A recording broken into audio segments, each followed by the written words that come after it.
Saya buka dulu. Bismillahirrahmanirrahim. Assalamualaikum warahmatullahi wabarakatuh. Waalaikumsalam warahmatullahi wabarakatuh.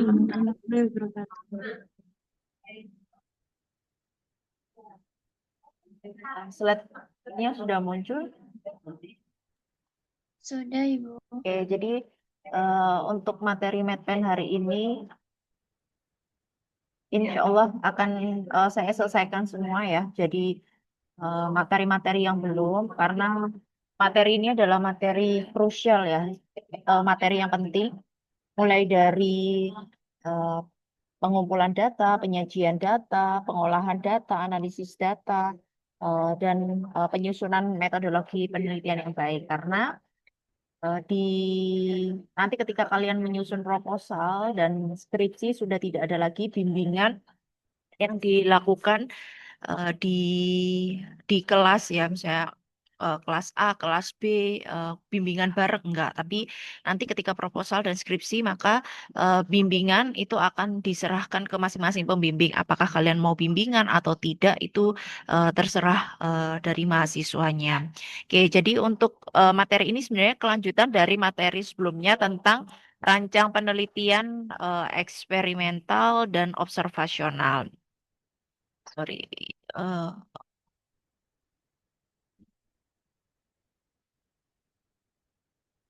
Oke, oke. Jadi seperti yang sudah saya sampaikan bahwasanya penelitian itu ada dua jenis, kuantitatif dan kualitatif. Kalau eh,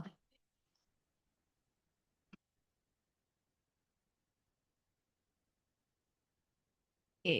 Jadi kalau misalnya penelitian itu ada dua, kualitatif dan kuantitatif. Kalau kuantitatif bisa dinyatakan dengan angka atau bilangan, sedangkan kualitatif tidak bisa dinyatakan dengan angka atau bilangan. Nah, untuk observasi jenisnya itu ada dua, observasional atau non-eksperimental dan eksperimental. Kalau non-observasional biasanya basic in nature atau hasil diukur didapatkan data, sedangkan untuk eksperimen itu biasanya ada intervensi atau ada perlakuan. Observasional ada dua jenis, deskriptif dan analitik. Kalau deskriptif itu ada studi kasus, survei insidence, prevalensi, distribusi frekuensi. Sedangkan untuk analitik, cross-sectional, kasus kontrol, cohort. Eksperimen ada tiga, pre-eksperimen, eksperimen semu, dan eksperimen murni. Nah, untuk deskriptif itu sudah bukan kompetensinya D4, tapi kompetensinya D3 atau di bawahnya. Sedangkan untuk D4 itu bisa observasional analitik ataupun eksperimental.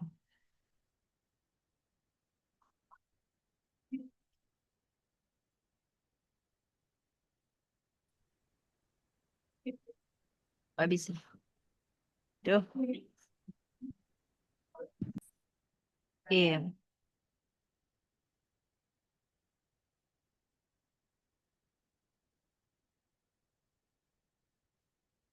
Oke. Penelitian observasional deskriptif itu adalah penelitian yang digunakan untuk mengumpulkan, mengolah, penyajian data, serta interpretasi data yang sifatnya hanya kualitatif. Jadi dia hanya menemukan teori baru. Sedangkan kalau eksperimen atau observasional itu biasanya membuktikan suatu teori yang sudah ada. Nah, untuk deskriptif itu tidak untuk menjawab hipotesis. Padahal kalau kalian tahu di susunan proposal itu kan ada bab 3 kerangka konseptual dan hipotesis. Nah, kalau deskriptif tidak perlu ada hipotesis, artinya tidak perlu ada statistik sehingga data yang didapatkan itulah data yang bisa ditarik kesimpulan tanpa ada hipotesis. Kita tahu bahwasanya hipotesis dapat terjawab dari uji statistik, kemudian melakukan analisis hubungan antar exposure dan variabel bebas atau variabel terikat. Deskriptif itu kelebihannya hanya digunakan untuk memperoleh gambaran kejadian suatu penyakit atau masalah kesehatan. Jadi misal prevalensi penderita diabetes di tahun 2020 sebesar 15 juta. di tahun 2025 meningkat menjadi 20 juta penduduk di wilayah di Indonesia menurut data Riskesdas. Nah, itu adalah penelitian yang dilakukan oleh deskriptif ya dari Riset Kesehatan Dasar Kemenkes untuk menggambarkan kejadian penyakit yang ada di Indonesia atau prevalensi. Data dipakai untuk membantu menyusun suatu perumusan masalah dalam rangka penelitian selanjutnya. Kekurangannya dapat mendukung untuk dilakukan tes hipotesis. Jadi deskriptif tidak perlu dilakukan identifikasi atau uji hipotesis. Misalnya identifikasi bakteri E. coli pada sampel eh, makanan yang dijual di SDX di wilayah Surabaya. Ya berarti itu nggak bisa diuji secara statistik atau SPSS. Jadi hasilnya ya hanya ada eh, bakteri E. coli di dalam makanan tersebut atau tidak ada. Berarti kan tidak perlu diuji secara hipotesis. Studi kasus, penelitian yang dilakukan terfokus pada suatu kasus tertentu untuk diamati, dianalisis secara cermat, tuntas. Kasus yang dimaksudkan bisa berupa tunggal, jamak, atau individu atau kelompok. Ini saya lewati ya. Jadi kalau deskriptif intinya itu bukan kompetensi kalian. Jadi kompetensi kalian itu adalah analytical atau eksperimental. Kalau misalnya mau observasional, berarti pakai yang desain analytical atau eksperimen. Ini ya, jadi contohnya kalau deskriptif tadi ya survei atau pengumpulan data, ya survei morbiditas suatu penyakit, survei perilaku penerapan protokol kesehatan ataupun yang lain. Nih, contoh prevalensi. Jadi, untuk menggambarkan kondisi kesehatan dari suatu populasi atau faktor resiko kesehatan, misalnya adalah riset kesehatan dasar atau Riskesdas di Indonesia secara rutin setiap 2 tahun atau 3 tahun sekali untuk melihat kondisi kesehatan masyarakat di Indonesia untuk merancang perencanaan kesehatan. Jadi, misal tadi eh, riset kesehatan dasar atau Riskesdas dari Kementerian Kesehatan di tahun 2020 mendapatkan prevalensi penderita diabetes di Indonesia sebesar 15 juta.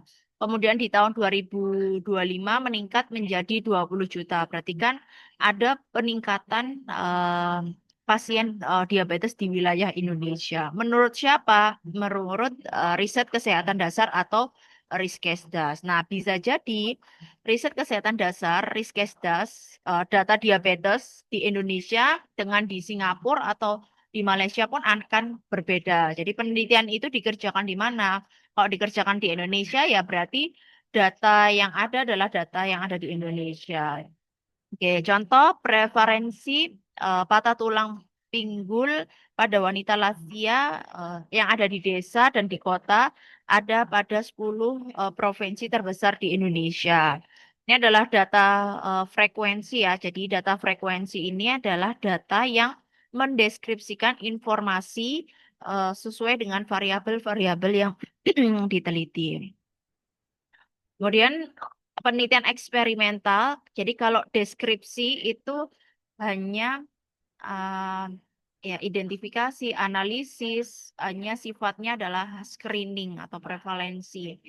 Ya, sehingga tidak bisa diuji secara hipotesis. Ya, kalau observasional itu kan uh, observasi in nature, artinya didapatkan uh, observasi yang ada di lapangan langsung diukur. Misalnya mau melihat uh, kadar kolesterol pada mahasiswa analis kesehatan yang ada di UNUSA. Nah, maka kalau datanya itu pengen bagus, maka mahasiswa yang diambil adalah data mahasiswa semester 1, semester 3, semester 5, semester 7.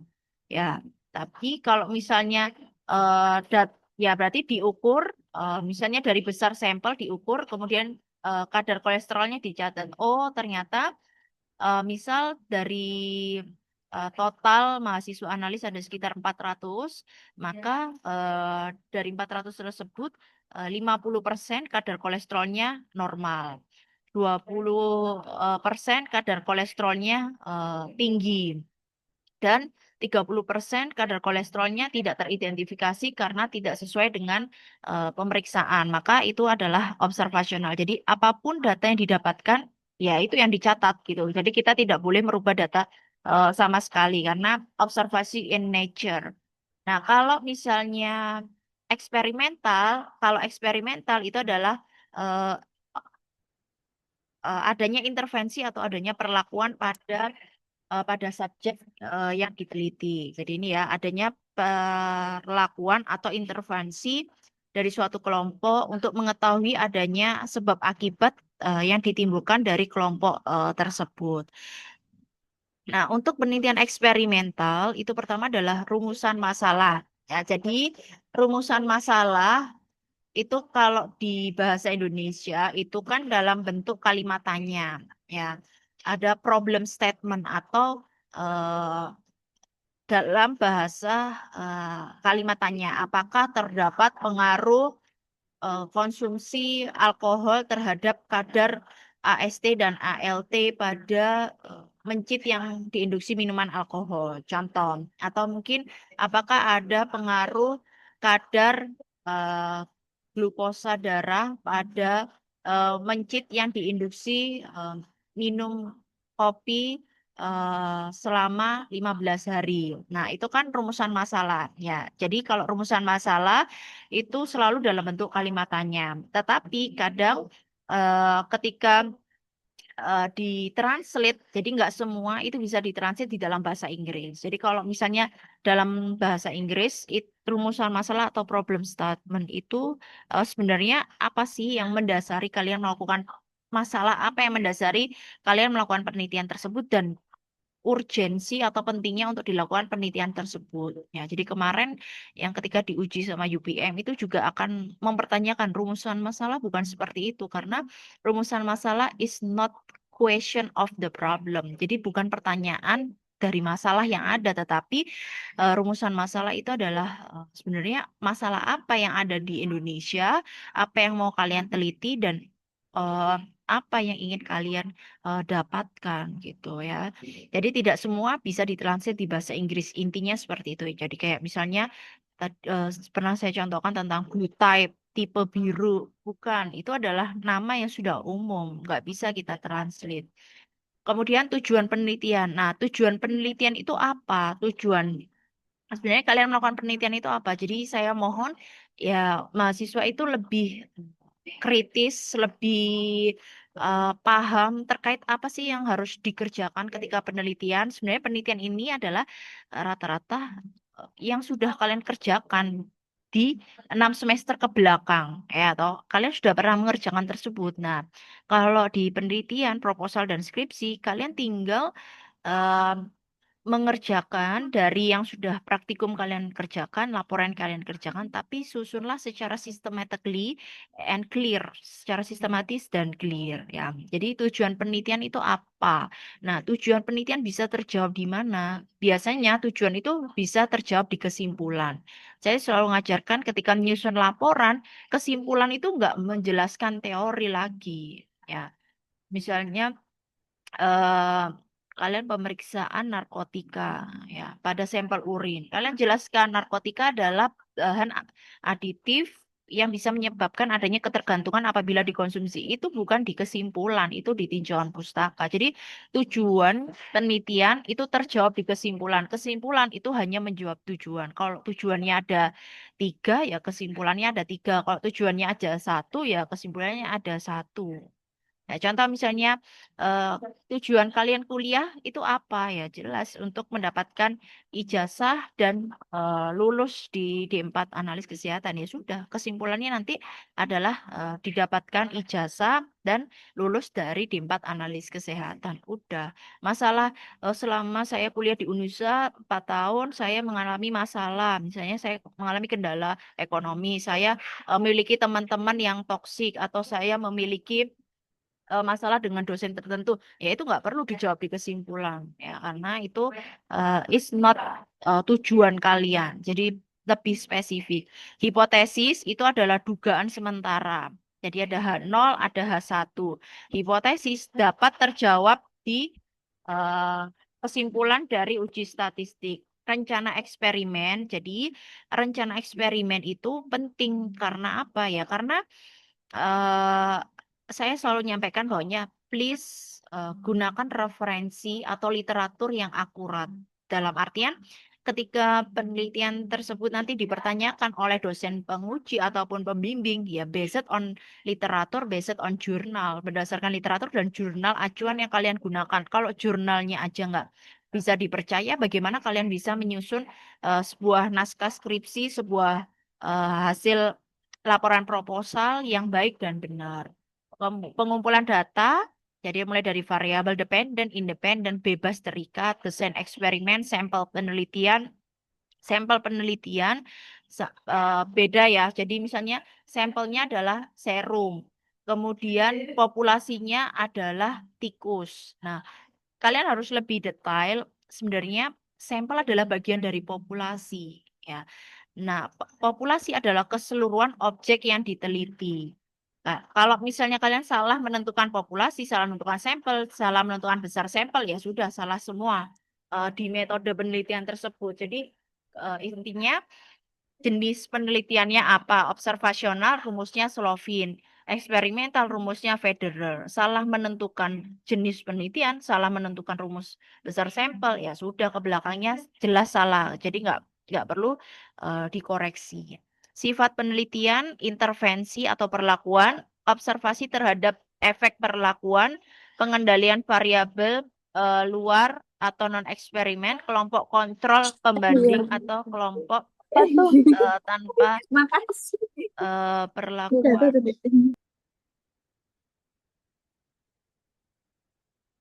Ya, jadi kalau di eksperimen itu selalu ada kontrol atau em, standar ya untuk membandingkan antara hasil yang didapatkan dengan hasil yang kalian peroleh gitu ya. Dan idealnya penelitian yang baik itu adalah penelitian yang representatif dan valid dalam artian harus ada pengulangan. Pengulangan untuk melihat seberapa besar sih data yang didapatkan itu baik atau tingkat kesalahannya itu kecil atau besar ya. Jadi please replicate atau replikasi. Desain penelitian, eksperimen ya, intinya adalah kelompok perlakuan, kemudian hasil. Desain variabel yang dikendalikan, kondisi internal subjek, kondisi lingkungan subjek, bias atau kesalahan pengukuran, subjektivitas penelitian, pengendaliannya adalah membatasi kriteria, inklusi dan eksklusi. Inklusi berarti yang digunakan di dalam penelitian, sedangkan eksklusi X yang dikeluarkan dari penelitian. Ya, jadi misalnya pemeriksaan kadar HB pada ibu hamil trimester 2. Ya, berarti kan kalau eksklusi kan ya jelas bukan perempuan ya, berarti laki-laki kan akan dieksklud karena kan jelas bahwasanya ibu hamil ya, berarti subjeknya adalah ibu hamil. Trimester berapa? Trimester 2. Nah, berarti yang trimester 3, trimester 1 ya di-exclude. Intinya seperti itu. Jadi eh, lihatlah variabel penelitian mana yang harus di-exclude, mana yang harus di-include gitu ya. Karena kalau nggak kalian nggak akan bisa. Kemudian random. Random itu artinya acak. Jadi random itu acak. Eh, Kemudian uji validitas, uji reliabilitas. Jadi kalau misalnya pengen mengukur dengan eh, jenis kelamin yang sama, female atau male, ya pakai satu jenis kelamin, female atau male. Karena kalau misalnya untuk hewan coba ya, misalnya dicampur jenis kelaminnya, laki perempuan, male dan female, ya maka itu akan membuat bingung analisis data karena it's not homogen, data itu tidak seragam.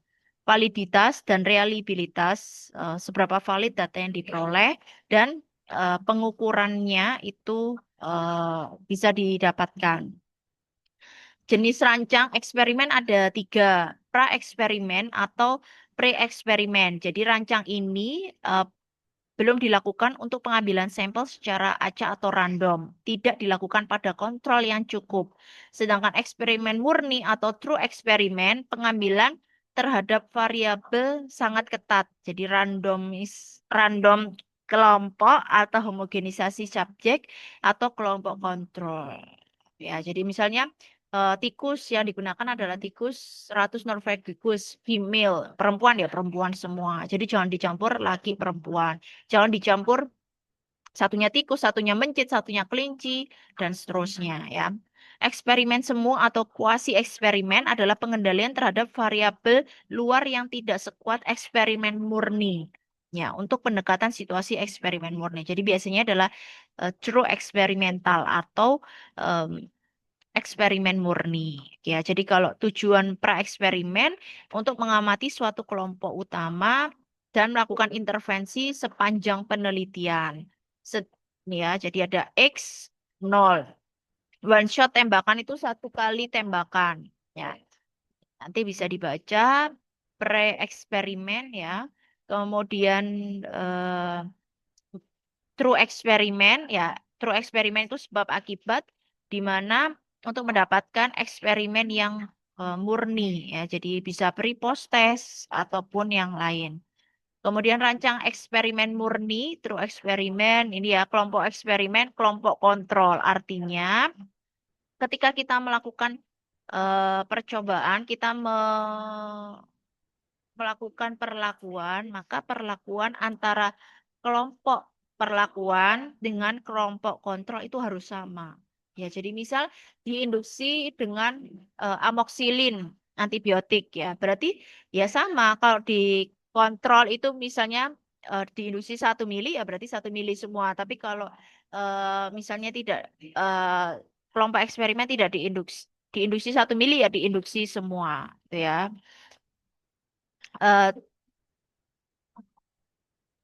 Untuk rancang eksperimen murni, yaitu ada kelompok kontrol, biasanya ada kontrol positif, kontrol negatif, kemudian kelompok perlakuan, kemudian true eksperimental ya, jadi kelompok eksperimen murni ya. Nanti ini intinya bisa dibaca. Oke, itu jadi kalau misalnya eh, eksperimen murni atau true eksperimen itu adalah desain pre-post test. Ya, jadi pre-post test sebelum diukur, post test setelah diukur. Ya. Kemudian apabila lebih sensitif terhadap perlakuan, berarti ya cukup pretest. Tapi kalau apabila melihat perlakuan itu setelah ditreatment ya post test gitu ya. Jadi kalau pre-post test itu rata-rata eh, akan menggunakan hewan coba dalam jumlah yang lebih banyak gitu ya. Desain untuk pretest pada kelompok intervensi maupun kelompok kontrol. Jadi memungkinkan penelitian mengukur pengaruh perlakuan pada eksperimen dengan membandingkan kelompok. Ya, jadi itu untuk kelebihan dan kelemahannya. Kelemahannya dia membutuhkan penelitian yang berlebih. Kemudian kelebihannya variabelnya dapat diukur secara maksimal. Penelitian eksperimen semu atau kuasi eksperimen adalah penelitian yang langsung dilakukan di lapangan atau di masyarakat. Penelitian ini tidak ada pembatasan ketat atau randomisasi pada saat yang sama. Jadi tanpa perlu ada ancaman validitas. Kuasi semu atau kuasi eksperimen untuk memperoleh informasi perkiraan informasi yang diperoleh, kemudian eh, eksperimen semua adalah penelitian penerapan sifat protokol kesehatan sebelum dan sesudah, kemudian misalnya eh, masalah kesehatan, merokok, kontrol populasi, penelitian, pendidikan yang menggunakan pretest, post-test untuk mengetahui tingkat pemahaman eh, terhadap responden yang digunakan. Jadi misalnya ada edukasi. Nah, sebelumnya diukur, nanti setelah dilakukan edukasi, post-test diukur. Nah, tingkat pemahamannya seperti apa? Apakah terjadi peningkatan atau sama atau lebih terjadi penurunan? Nih ya, nanti bisa dibaca. Kelemahan eksperimen kuasi, pengendalian terhadap variabel luar tidak sekuat eksperimen murni, lebih mudah diterapkan pada eksperimen murni. Oke. Jadi intinya itu desain penelitian itu ada dua. Yang pertama itu adalah observasional dan eksperimen. Observasional, observasi in nature atau observasi secara langsung. Kalau ini tadi di spesifiknya adalah deskripsi. Jadi hanya untuk identifikasi atau prevalensi kejadian masalah kesehatan yang ada di Indonesia misalnya. Sedangkan eksperimen itu ada tiga, pra-eksperimen, kemudian true eksperimen atau eksperimen murni, dan kuasi eksperimen atau eh, semi eksperimen ya. Jadi di mana yang paling bagus itu adalah true eksperimen. Artinya memang penelitian tersebut dilakukan intervensi atau perlakuan secara true atau nyata. Oke, itu untuk materi pertemuan 10 tentang rancang penelitian eksperimental dan deskripsi. Kembali lagi, kalau penelitian deskripsi itu tidak perlu hipotesis, artinya hipotesis tidak perlu dijawab ya, berarti tidak perlu diuji statistik ya. Jadi itu bukan kompetensinya D4 tapi kompetensinya